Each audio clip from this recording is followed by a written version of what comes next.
Hey guys, I wanted to address this comment because a lot of people are confused about this issue.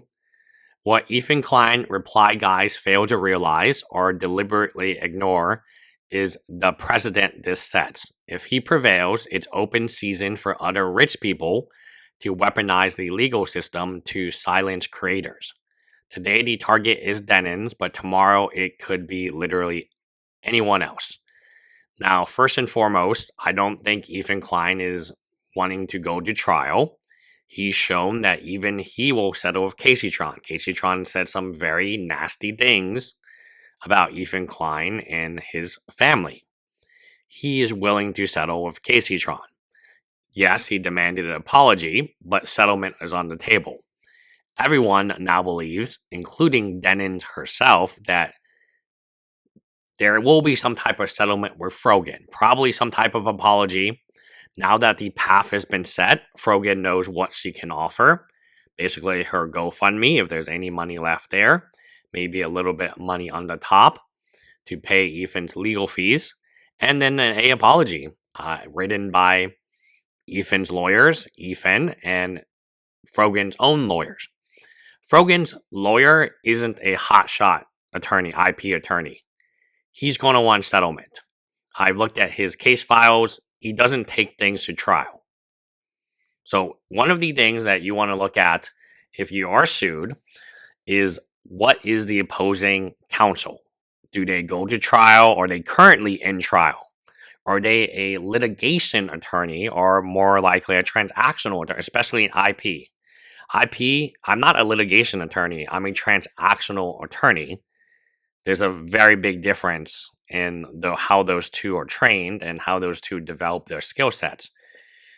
Then I would look at how many cases this person in his lifetime has gone. So if he or she is a litigation attorney, I would then look at the cases that they litigated. So a settlement is going to be the best for Frogan. It was the best result for Casey Tron. A settlement does not set legal precedent in the way that a court decision does. A settlement is an agreement between parties to resolve a legal dispute without going to trial or continuing through the appeal process. It's essentially a private contract where parties agree to certain terms, often including payments, actions, and restrictions, because it is mutually agreed upon rather than imposed by the court's interpretation of the law. It doesn't carry the force of precedent. Again, lack of judicial ruling. Precedent arises from a court's decision interpreting and applying the law in a specific case. Settlements, on the other hand, do not involve a judge making a ruling on the merits of the legal issues. Since no legal principles is officially decided, other courts cannot cite the settlement as a binding authority. This is why lawyers rarely refer to settlements when arguing new cases, except perhaps as a factual example. These cases are similar. Confidentiality. Many settlements include confidentiality clauses, which this one does. Casey Tron has a confidentiality clause with Ethan, and vice versa. When the terms of settlement are secret, there is no public record for other lawyers or courts to examine. This further reduces the ability of settlement to influence future cases. Even if a settlement were publicly known, it would still not establish precedent because precedent is based on legal reasoning, not private agreement. What would we contrast this with? A court judgment. A court judgment, especially one from a higher court, sets precedent because it formally interprets the law. Judges explain their reasoning, cite statutes, and analyze prior case law. This decision can then be used by lawyers and courts in future cases as binding if from a higher court, or persuasive if it is from the same level court or a lower court. Settlements don't involve this reasoning process, so they lack the legal authority to guide other courts. Now, there are some exceptions, of course. In law, there's always exceptions. If a settlement is incorporated into a court order, it may have a limited legal effect, especially for enforcement between the parties. For example, if a court approves a class action settlement, the settlement may bind all class members, but even then, it usually doesn't create new law. In some very, very rare situations, settlement in highly publicized cases may influence behavior indirectly because lawyers and companies notice how disputes are being resolved. However, the influence is practical, not legal. So, settlement has no legal precedence.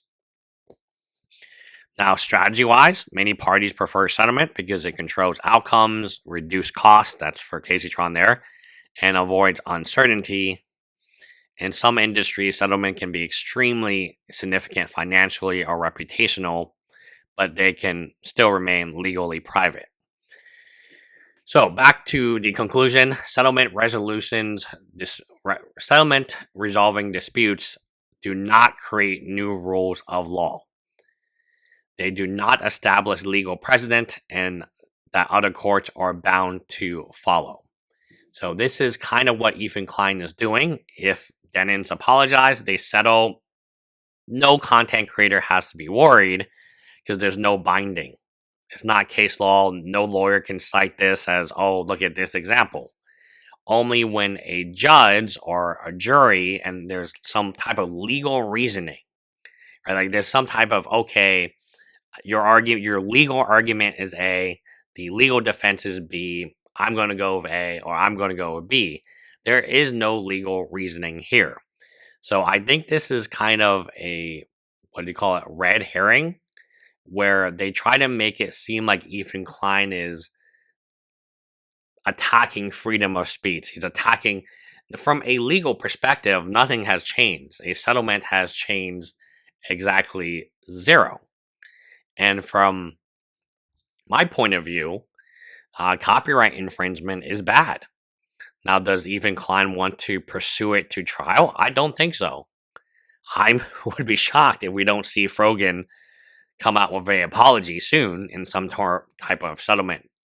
And then there you go. 2 of the 3 individuals, the majority of individuals, were let off the hook, if you will. Now, if Denims continues to pursue it, if Denims refuses a fair settlement like Caseytron took, then Denims is the one creating legal case. When she loses, she'll be the one limiting freedom of speech. She will be the one who's putting freedom of speech for smaller content creators in jeopardy because there's clearly copyright infringement here. And if she loses, the case can be cited. But if she takes a settlement, hey, legally, no harm to small content creators. No harm legally at all. Anyway, let me know what you guys think in the comments below. Bye, guys.